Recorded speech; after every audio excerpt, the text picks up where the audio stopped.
vous êtes déjà pris un retour de karma? Genre, vous dites une méchanceté et l'instant d'après, vous prenez le coin de la table basse dans le genou. Ça fait mal, hein? Bah, croyez-moi, c'est rien du tout comparé à l'histoire que je vais vous raconter. Cette histoire, c'est probablement le plus gros retour de karma du XXe siècle.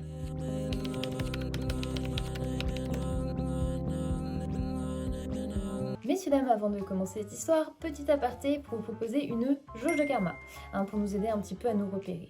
Alors du coup, partons du principe que, bah, de 1, ça existe, et de 2, qu'un humain ni bon ni mauvais soit à peu près sur ces valeurs-là. Voilà, c'est parfaitement arbitraire.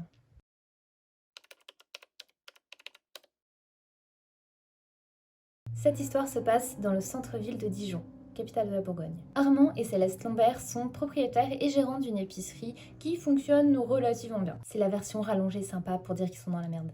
Le 18 septembre, comme tous les matins, la boutique ouvre à 8h. Ce matin-là, Céleste, qui est plutôt de nature souriante et joureuse, est beaucoup plus renfermée qu'à son habitude. Elle est même pâle et tremblotante. Les clients concluent à une énième humeur de son mari qui sont de plus en plus fréquentes au vu des cris qu'ils entendent dès que le rideau se ferme. Hop là, déjà, parce qu'on ne crie pas sur les gens. C'est vers midi qu'une habituée pénètre dans le magasin et demande à Madame Lambert de lui servir 1 kilo de sucre de canne. À ce moment-là, Céleste devient complètement pâle et n'arrive plus à retenir ses tremblements.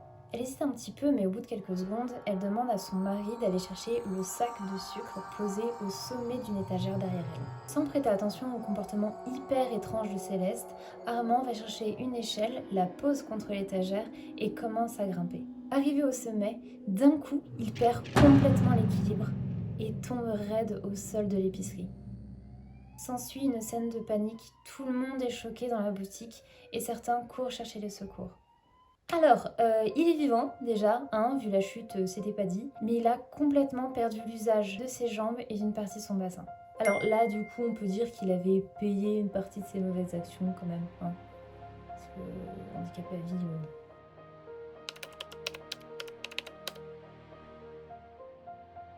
3 mois après l'accident, l'épicerie avait réouvert depuis un petit moment. Les habitants de la ville, émus du drame et pour soutenir le couple Lambert, venaient en masse à l'épicerie pour acheter et déposer des petites choses aux propriétaires. Et là, vous allez me dire, bah elle est où l'embrouille? Armand et Céleste avaient acheté la boutique à crédit. Et comme souvent, dans les contrats de crédit, il y a une assurance qui est comprise avec. Cette assurance, elle couvrait les décès et les pertes partielles ou totales de mobilité.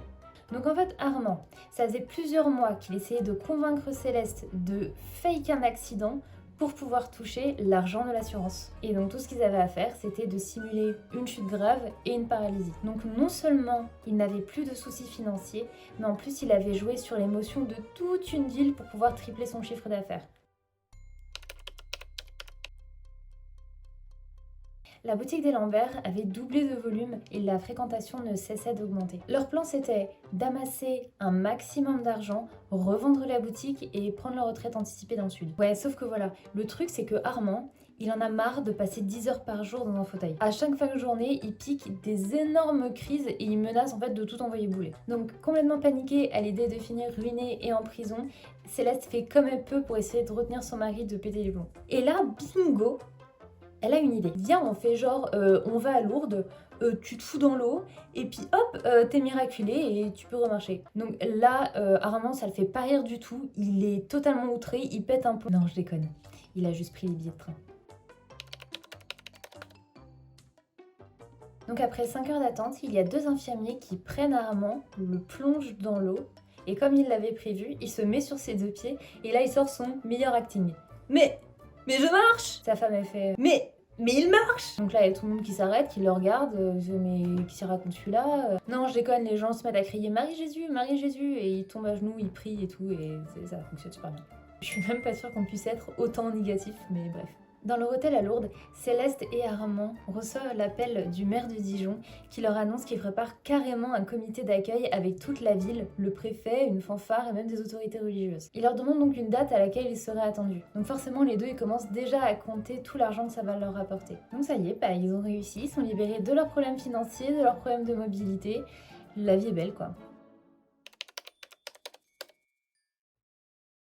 Alors, je sais pas si vous savez, Mais de nos jours, à la SNCF, la sécurité des voies est hyper réglementée.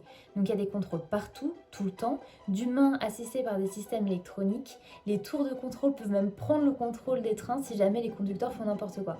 Bref, c'est hyper carré. Bah pas en 1913. Le train Paris-Lourdes roule rapidement et les Lambert sont seuls dans leur wagon comme à l'aller. En pleine discussion sur le nouveau nom qu'ils allaient pouvoir donner à leur nouvelle épicerie, leur train met un coup de frein très violent et percute un wagon de marchandises qui était à l'arrêt sur la voie. Alors le choc, il n'était pas hyper violent en fait, parce qu'il n'y a eu ni victime ni blessé, sauf dans le wagon de Céleste et Armand. Céleste est saine et sauve, mais ce n'est pas le cas d'Armand qui a reçu des débris de vitres brisées. Il est transporté d'urgence à l'hôpital. Verdict, il a dû se faire amputer des 2 jambes. Quand ils sont rentrés dans leur ville, les gens se sont d'abord pressés en masse pour présenter leurs condoléances. Mais au vu du comportement hyper agressif d'Armand, les clients ont fini par déserter et ils ont dû très rapidement mettre la clé sous la porte. L'histoire ne s'est su que 30 ans plus tard, après la mort d'Armand et les confessions post-mortem publiques laissées par Céleste. Ah, je vous avais dit que le coin de la table dans le genou, c'était pas si grave. J'espère que cette histoire vous a plu, même si elle était pas hyper drôle. Mais j'aimerais bien faire des histoires drôles. Mais il y a déjà Squeezie dessus, donc bon. Merci beaucoup d'avoir regardé cette vidéo, t'es super, sois gentil, fais attention à toi, et bonne rentrée les potes. Ciao.